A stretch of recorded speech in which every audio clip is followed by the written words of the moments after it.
Au sein de notre équipe, on travaille sur deux types de matériaux qui sont des matériaux bidimensionnels, le graphène et le silicène.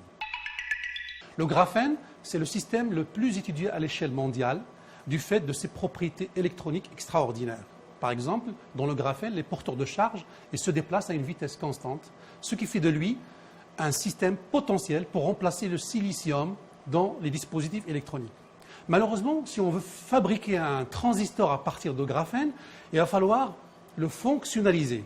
Il va falloir le rendre semi-conducteur, par exemple, et il va falloir le doper aussi, ce qui n'est pas une tâche facile.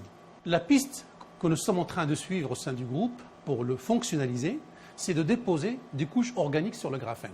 Et l'idée, c'est de faire interagir la structure électronique du graphène avec la structure électronique de la couche organique pour la moduler. Et en fonction de la molécule qu'on dépose dessus, on pourra atteindre telle ou telle propriété que l'on souhaite obtenir. Le silicène, c'est un deuxième matériau bidimensionnel qui est le cousin du graphène. En fait, le silicène a la même structure atomique que le graphène, mais au lieu d'avoir des atomes de carbone, on a des atomes de silicium à sa place. Ce système a été étudié depuis quelques années, de point de vue calcul théorique, et ce n'est qu'en 2010 que nous avons synthétisé pour la première fois une couche de silicène sur un substrat métallique en collaboration avec un groupe marseillais, le groupe de Bernard Offray, ce qui constitue une première mondiale. Donc depuis cette découverte, une cinquantaine de laboratoires à travers le monde travaillent maintenant sur le silicène.